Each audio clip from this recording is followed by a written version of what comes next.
Bismillahirrahmanirrahim. Assalamualaikum warahmatullahi wabarakatuh. Puji dan syukur terlebih dahulu marilah kita panjatkan kehadirat Allah Subhanahu wa taala bahwasanya pada hari ini kita masih diberi kesehatan lahir dan kesehatan batin. Demikian juga para peserta didik SMP Negeri 1 Jatiluhur yang baru diterima sebagai peserta didik baru di SMP Negeri 1 Jatiluhur. Terlebih dahulu sebaiknya mungkin saya memperkenalkan diri karena memang saya baru hadir pada hari ini di sekolah ini sesuai dengan surat perintah yang diberikan oleh Bapak Kepala Dinas Pendidikan Kabupaten Purwakarta.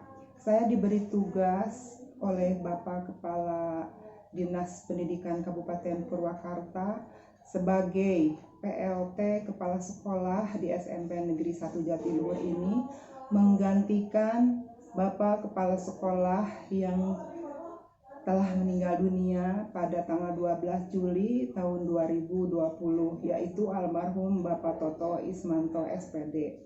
Dan kebetulan sebelum saya diberi tugas sebagai PLT Kepala Sekolah di SMP Negeri 1 Jatiluhur, saya merupakan pengawas pembina di sekolah ini.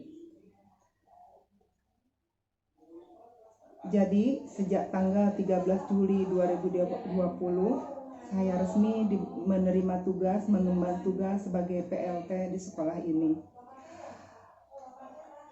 Sebelum saya melanjutkan pembicaraan ini, ada baiknya marilah kita mendoakan dulu almarhum Bapak Toto Ismanto yang telah dipanggil mendahului kita menghadap Kholiknya. Mudah-mudahan segala amal baiknya diterima oleh Allah Subhanahu wa taala, diampuni segala dosa-dosanya. Dan kita yang ditinggalkannya diberi kekuatan untuk melanjutkan tugas yang beliau emban sebelumnya. Alhamdulillah pada hari ini, hari Jumat tanggal 17 Juli 2020 merupakan acara atau merupakan kegiatan penutupan MPLS. MPLS itu sendiri merupakan singkatan dari masa pengenalan lingkungan sekolah. Program ini diberikan kepada peserta didik yang baru diterima di suatu sekolah. Adapun tujuan dari MPLS itu sendiri saya yakin sudah diperkenalkan kepada para peserta didik, yakni dengan diselenggarakannya program MPLS ini, para siswa diharapkan mampu mengenal lingkungan sekolah, mengenal ibu bapak gurunya, beserta mata pelajaran apa yang nanti akan diberikan atau disampaikan oleh ibu bapak guru tersebut. Mengenal juga mata pelajaran yang ada di SMP, karena saya yakin mata pelajaran yang ada di SMP itu berbeda dengan mata pelajaran yang ada di SD. Jadi melalui MPLS ini diharapkan peserta didik mampu memahami cara belajar di SMP dengan guru-guru yang berbeda-beda, beda dengan pada waktu di SD. Kalau waktu di SD itu para peserta didik mengenal gurunya guru kelas, maka kalau di SMP gurunya adalah guru mata pelajaran yang masing-masing guru memegang mata pelajaran yang berbeda dari guru yang lainnya. Hanya sayang mungkin ya, pada masa pandemi corona ini siswa tidak bisa hadir langsung ke sekolah, sebab banyak hal yang harus atau yang bisa dikenali oleh siswa dengan kondisi lingkungan sekolah. Siswa mampu mengenal ruangan-ruangan tempat belajar, perpustakaan, laboratorium, dan sebagainya. Tapi ya sudah mungkin begini keadaannya untuk peserta didik yang sekarang ini, yang baru ini, mereka diterima jadi siswa baru di SMP dalam kondisi pandemi corona yang tidak memungkinkan mereka hadir di sekolah ini. Para peserta didik setelah kegiatan MPLS biasanya kita lanjut mengikuti KBM, kegiatan belajar mengajar, yang mana ditandai dengan adanya kegiatan tatap muka di kelas dengan guru-guru yang sudah ditentukan jadwal pembelajarannya. Tapi untuk tahun pembelajaran ini ya kita harus menerima situasi dan kondisi apa adanya. Karena kegiatan tatap muka tidak memungkinkan untuk dilaksanakan dalam situasi pandemi corona ini.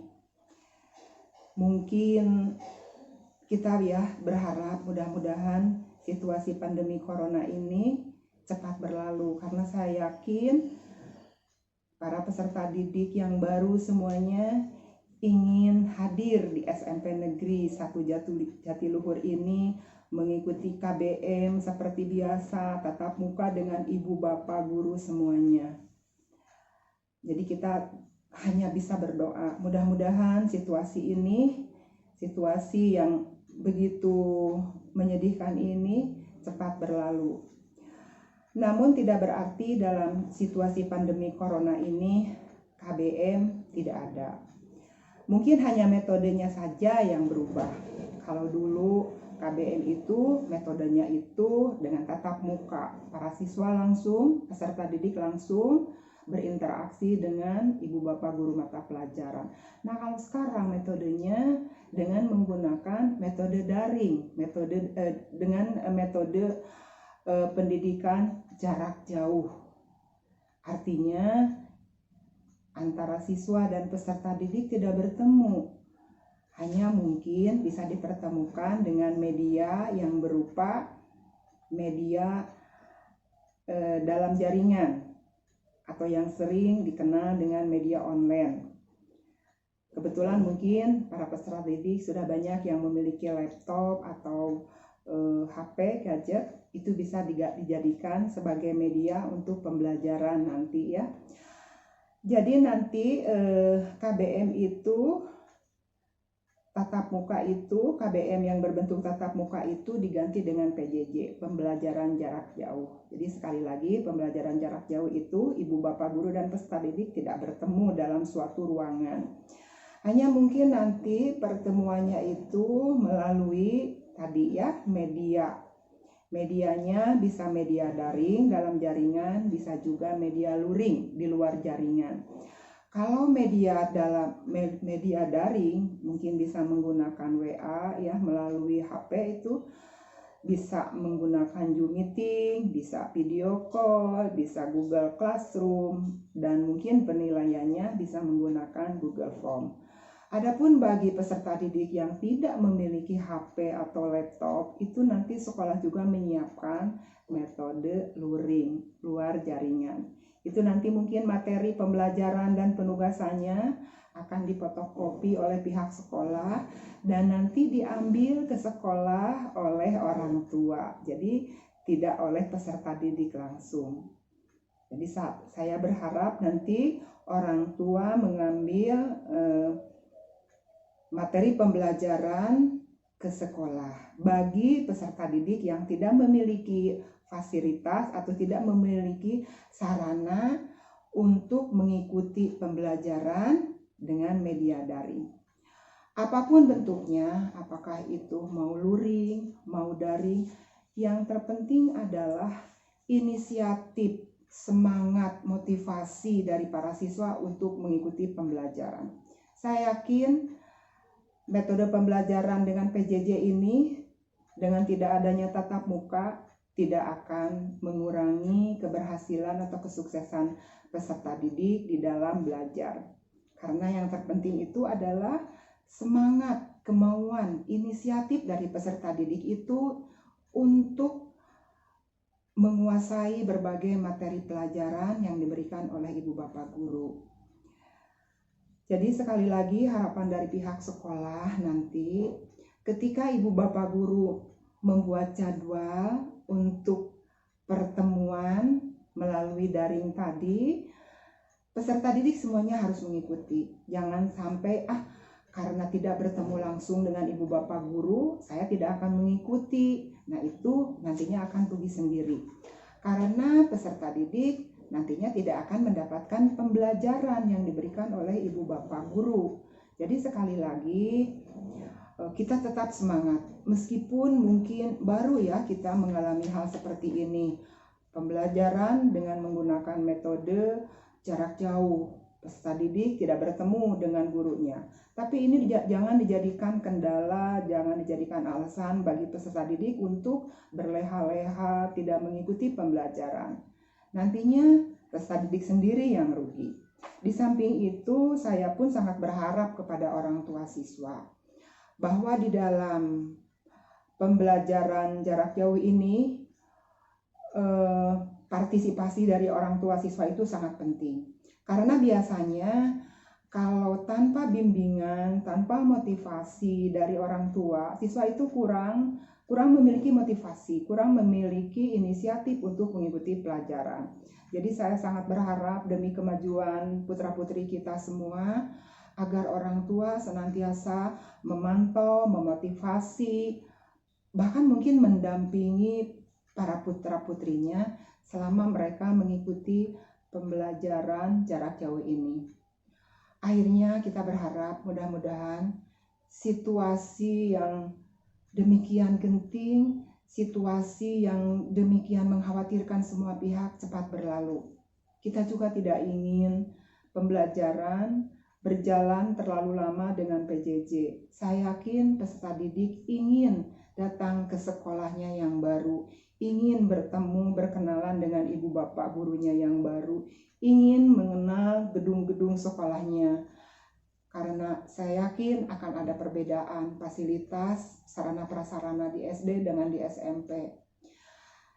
Jadi sekali lagi, marilah kita berdoa, mudah-mudahan situasi ini kembali normal. Allah Subhanahu wa Ta'ala semoga lekas menghilangkan, mencabut penyakit ini dari muka bumi ini, dan kita kembali berjalan normal, menjalani kehidupan yang normal, menjalani pembelajaran yang normal. Amin. Mungkin itu yang bisa saya sampaikan. Billahi taufiq wal hidayah. Wassalamualaikum warahmatullahi wabarakatuh.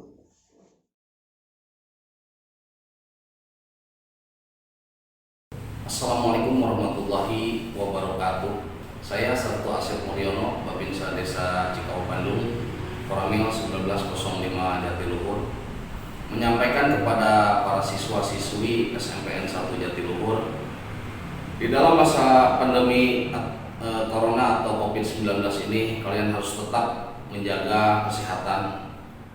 Di antaranya dengan cara mencuci tangan sebelum dan sesudah kegiatan, memakai masker, menghindari kerumunan, dan menjaga jarak. Para siswa dan siswi sekalian, walaupun kita saat ini di dalam masa pandemi Corona, kalian tetap harus semangat belajar dengan metode apapun.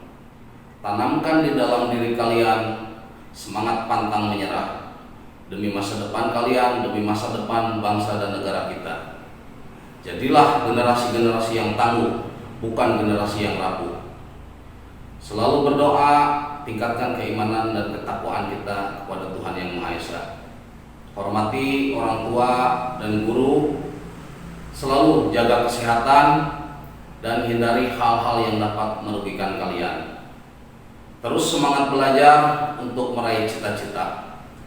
Saya doakan agar semua cita-cita kalian dapat terkabul. Amin. Assalamualaikum warahmatullahi wabarakatuh.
Assalamualaikum warahmatullahi wabarakatuh. Izin memperkenalkan diri, nama saya Iqbal Nuno.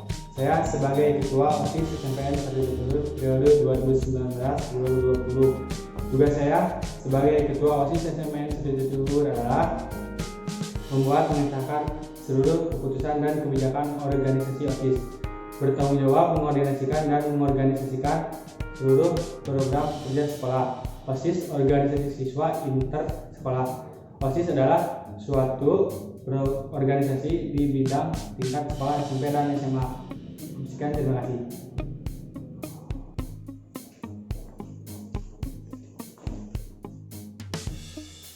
Assalamualaikum warahmatullahi wabarakatuh.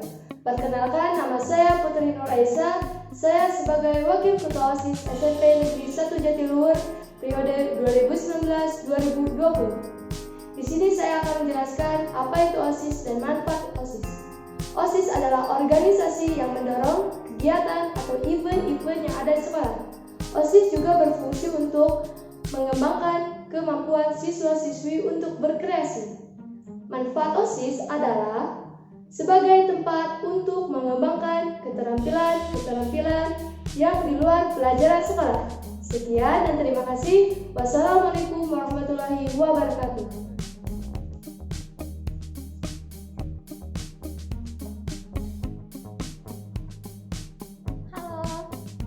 Vina Astuti dari kelas 9E. Saya adalah sekretaris OSIS SMPN 1 Jatiluhur periode 2019-2020. Tugas saya sebagai sekretaris adalah 1. Mendampingi ketua dalam setiap rapat, bertindak sebagai notulis, bertanggung jawab atas administrasi organisasi, dan menyiapkan laporan, surat, dan hasil rapat evaluasi organisasi. Sekian, terima kasih. Wassalamualaikum warahmatullahi wabarakatuh. Assalamualaikum warahmatullahi wabarakatuh. Izin memperkenalkan diri, nama saya Muhammad Ihsan Fadila. Saya sebagai Bendahara OSIS SMP Negeri 1 Jatiluhur periode 2019-2020. Nama saya Sipa Alipia Ruskandi. Di sini saya sebagai Bendahara OSIS SMP Negeri 1 Jatiluhur periode 2019-2020. Tugas saya sebagai bendahara adalah 1. Menyampaikan keuangan secara berkala, 2. Bertanggung jawab atas inventaris dan perbendaharaan. Tugas saya sebagai bendahara adalah 1. Bertanggung jawab dan mengetahui setiap pemasukan atau pengeluaran biaya yang diperlukan saat ada acara sekolah. 2. Membuat tanda bukti kwitansi setiap pemasukan atau pengeluaran biaya. Sekian dari kami. Wassalamualaikum warahmatullahi wabarakatuh. Assalamualaikum warahmatullahi wabarakatuh. Siap, izin memperkenalkan diri. Nama saya Ima Rahmawati. Nama saya Tri Asya Anwari. Kami di sini sebagai seksi bidang ketakwaan terhadap Tuhan Yang Maha Esa akan menjelaskan apa saja tugas-tugas kami. Tugas kami adalah 1. Melaksanakan peribadatan sesuai dengan ketentuan agama masing-masing. 2. Memperingati hari-hari besar seperti Maulid Nabi, Isra Mi'raj, dan lainnya. 3. Melaksanakan perbuatan amalia sesuai norma agama. 4. Membina toleransi kehidupan antar umat beragama. 5. Mengadakan kegiatan lomba yang bernuansa keagamaan seperti kaligrafi, sholawatan, dan lain-lain. 6. Mengembangkan dan memberdayakan kegiatan keagamaan di sekolah. Sekian, wassalamualaikum warahmatullahi wabarakatuh.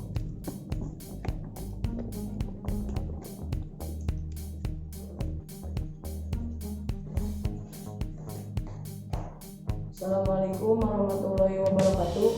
Izin memperkenalkan diri, nama saya Asy Putra Patris. Saya dari seksi kebersihan dan keindahan. Tugas saya adalah 1. Membeli peralatan kebersihan seperti sapu, lap, dan pel. 2. Memastikan peralatan kebersihan aman dan terjaga. 3. Membuat jadwal kebersihan untuk anggota-anggotanya. Sekian dari saya, terima kasih. Wassalamualaikum warahmatullahi wabarakatuh. Assalamualaikum warahmatullahi wabarakatuh. Perkenalkan, nama saya Hafiz Darmawan. Saya dari kelas 8J. Di OSIS saya ditugaskan sebagai seksi kewarganegaraan. Tugas saya adalah 1. Melestarikan bakti sosial atau masyarakat. 2. Melestarikan keindahan lingkungan sekolah. 3. Melaksanakan kegiatan bela negara. 4. Melaksanakan kewajiban yang bertujuan untuk menegakkan keadilan. 5. Melaksanakan tugas OSIS yang berkaitan dengan kewarganegaraan. Sekian penyampaian dari saya. Assalamualaikum warahmatullahi wabarakatuh. Assalamualaikum warahmatullahi wabarakatuh. Siap, izin memperkenalkan diri. Nama saya Nabila Rizky Andini. Dan saya Sigit Nugroho. Tugas kami sebagai seksi bidang pendidikan pendahuluan yaitu 1. Mematuhi tata tertib sekolah. 2. Melaksanakan baris berbaris. 3. Mempelajari dan mengayomi semangat pejuang. 4. Melaksanakan karya wisata. Cukup sekian dari kami. Wassalamualaikum warahmatullahi wabarakatuh.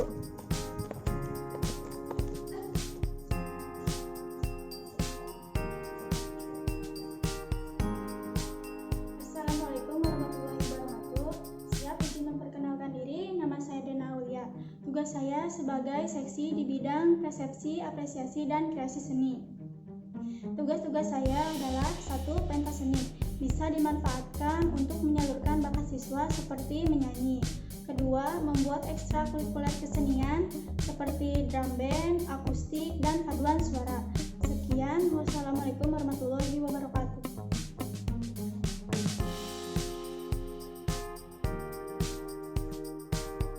Assalamualaikum warahmatullahi wabarakatuh. Izin memperkenalkan diri, nama saya Muhammad Fauzan Dwi Rustiandi dari anggota OSIS SMP 1 Jatiluhur. Saya sebagai seksi kepribadian dan budi pekerti luhur.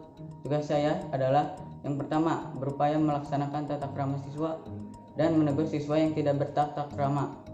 Yang kedua adalah mengadakan penertiban dalam berpakaian yang rutin setiap hari Senin dan pada setiap upacara bendera. Yang ketiga adalah mengadakan tentang penyuluhan tentang bahaya narkoba. Sekian dari saya. Wassalamualaikum warahmatullahi wabarakatuh.